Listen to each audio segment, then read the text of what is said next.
On my computer screen, I'm a hero. In real life, I'm no one's saviour, but I am a decent person. I treat people with respect.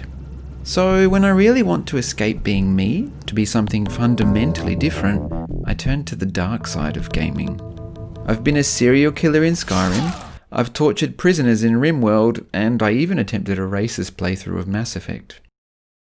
I'm horrible to so many people because they're not people, not real ones. They're AI. My crimes are not against humanity. But then there's games like Rust, EVE Online, and my recent obsession, Sea of Thieves.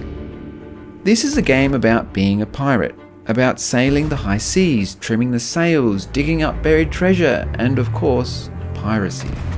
Piracy against people, against players.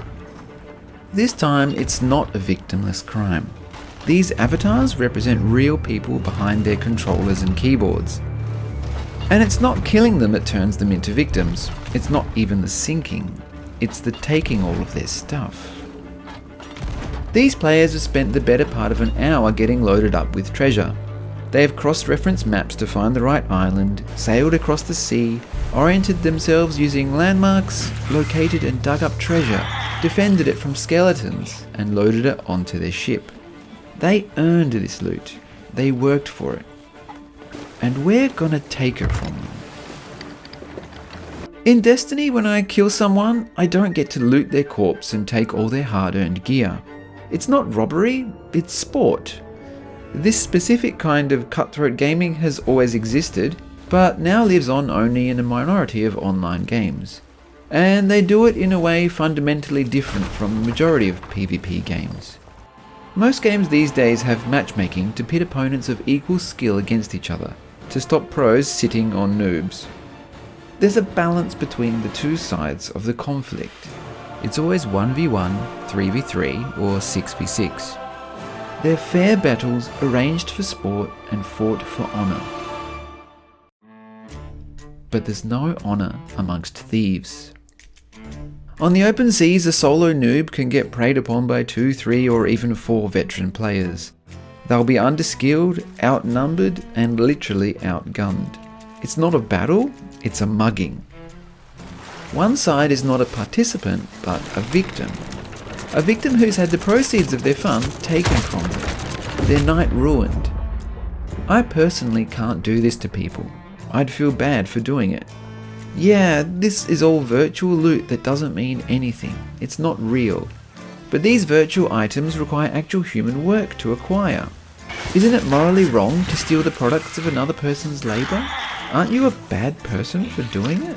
These treasure chests are the result of their work. They are the manifestation of their fun, which you take for your own, robbing them of their enjoyment of the game. I can't bring myself to do this, but I've agreed to have it done to me. And that's what makes this okay. As everyone says, it's not called Sea of Friends. By installing and playing the game, you are implicitly agreeing to being a victim, so that others can take joy in your suffering. It's kind of like S&M. You're not a bad person for doing this, for enjoying holding power over others. There's a savage, beastly side to most people. There are those who suppress it and those who embrace it. For the latter, perhaps games can be a safe space to explore those desires without doing real harm. I'm not excusing toxicity. Real harm can be done through online video games, but that's a separate issue to sinking people and taking their stuff.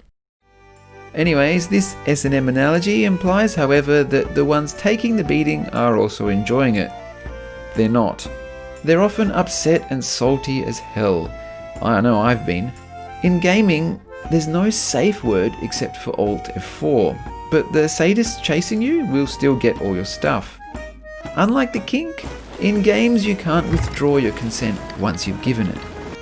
But that's the way it needs to be. Because if the wolves had no teeth, the game wouldn't be any fun, even for the sheep.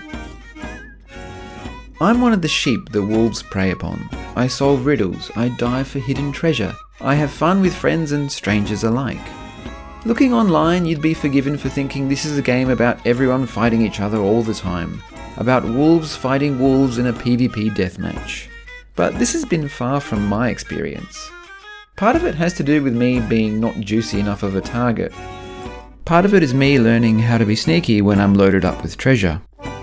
And part of it is the way that the game's systems try to overcome the prisoner's dilemma through alliances and funny math. Maybe it's just all the new players in the game, but I think us sheep may actually outnumber our predators. But we need the wolves in the game. Twice, yes, only twice or 3 times in a month of playing, the wolves, the pirates, have ruined my whole night by robbing me of an hour or 2 of my efforts. But I still need those wolves on the sea. Because without the alien, it's just isolation.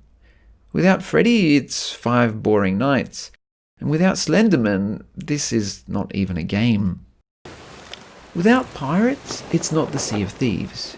It's a game that's fun, but it's a game without tension, without risk, without excitement. So pirates, you have my consent. Catch me if you can. But don't be surprised if the only thing you get from this sheep is the horns. Maybe give some of my other videos a watch if you like this one, and thanks very much to long-time subscriber Snim for helping me out with making this video.